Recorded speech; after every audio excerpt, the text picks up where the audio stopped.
this is great. For he can do social with other kids and interact and then learn at the same time in their own way. Not because I keep comparing to the older child how she learned. So it's so once I go in the school in the classroom, then I see this is their way of learning. This has a way of their teaching them. Mm. And then with objects and use the object to teach them various ways and how they talk to them. Mm. And so that's how transition from Kansas to California. But still, we are 2 hours away from our family still. Mm. So no one's in we were in Bakersfield. No one's in Bakersfield. Mm. And so but their school. He's with other kids now. He's talking one word at a time, but there's still interaction with other people. Yeah. So it's just a little thing, but it's better than before. Hmm. But he's because he doesn't hurt himself. That's going back to the point that I realized we have it good, as in what Nicholas had in autism-wise, compared. Nicholas has a mild autism, spectrum-wise. On the spectrum, he has a mild. Mm-hmm. Yeah. As a parent, it's kind of devastating, but in the way we look at it, because we went and see other kids, around the community, we are lucky that Nicholas has a mild, because we see a lot of kids hurting themselves chronically or severely, so we have to look at it that way. Mm. So, and we are, that's always it. Thank God, we lucked out, as in Nicholas not that severe. Mm. And that's how we feel. That's what makes me feel relieved that we can do this. Yeah. Yeah, because we see other parents, other kids. I was like, I don't think we can do that. Yeah. I was like, that's a lifetime torture for us, and then our child will be hurting themselves constantly. So that's how we are kind of like relieve, cope, as in this is not that bad, kind of thing. Mm. So I guess being grateful in a way, right? Because you did mention earlier being grateful. Yes. Like God gave us what we can handle. Mm. Yeah. Now, Trina, I also wanted to ask you, when you think back about your experiences leading up to now, what are some of your most memorable experiences, good or bad, the one that you always remember, you never forget? Okay, the bad part is when my daughter's at school, me and Nicholas, we are at home, and I took Nicholas out and do the artwork. And we are in Kansas, so we are renting a house that one street is like a traffic. People, cars driving by, and there's another street. We're like I'm in the corner of two streets. Mm.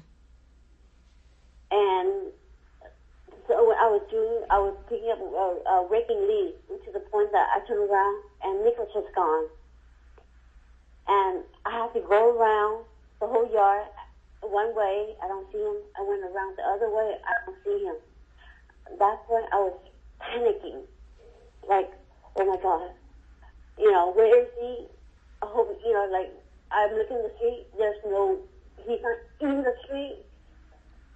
And then, that's the frightening part.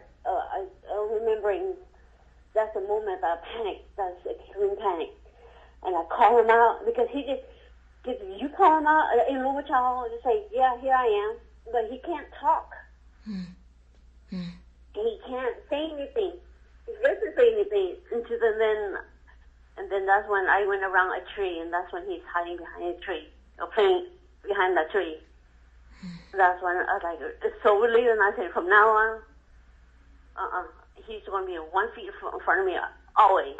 And then that's so, and the most remarkable when I what you call that? What's the word? The expectation for him is out the window. There's expectation, but there's no expectation. As in, I don't expect him to accomplish anything until I see him accomplishing that. That's when you feel a celebration, because you don't expect him to do it, but then he did it. So it's like, for instance, on top of my head, he loved. I found out he liked pizza. So when I serve him pizza, I had to cut up bite size. This was in, I want to say, kindergarten. So he doesn't know how to pick up pizza and eat it as a slice. He could get choked. He won't chew as much. So I keep on cutting bite size and then pack it up, and then send him for lunch. Until the day that the school gave him pizza without me knowing, and then I found out, and I asked the teacher, so did you cut it pizza for him? Oh, the pizza said no. I just made a slice. And he picked it up and ate it. I said, what? I said, yeah, he can eat. You don't have to cut pizza for him. He picked it up and he ate it. Oh my God. That's great. And then that's kind of like, okay, now I know, like, don't baby him. So that's kind of like, you respect it, but once you find out he can keep doing it, I said, okay, good. Wow, okay, go to eat this kind of thing.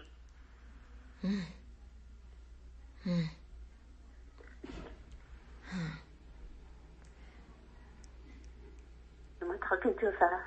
No, you're not talking too fast. It's just sometimes I hear you come in and out, so oh, shoot. No, but it's fine. Most of the things I got it. I did hear it. Okay. But,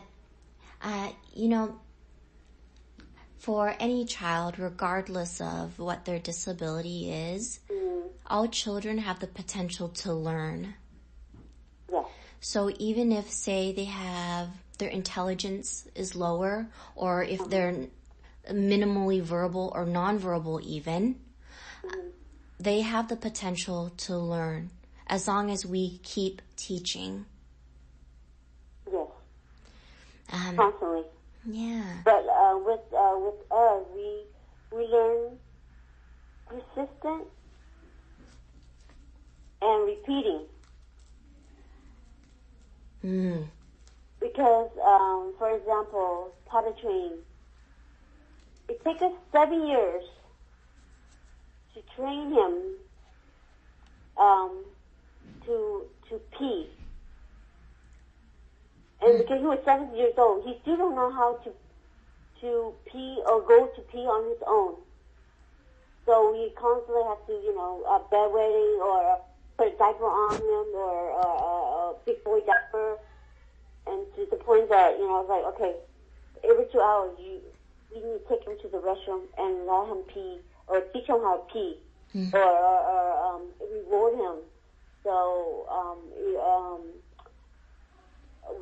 for me, it's like I don't think that rewarding him is M&M's or sweet, but I don't want to give him a lot of sweet. Right. So going to the restroom, peeing, it's like every 2 hours. I don't want to give him candy. Yeah. So I got the smallest candy M&M's I have, and I put it in a jar. And I was told to, I learned certain ways. So put it in a jar. So every single time he peed, I gave him one. M&M.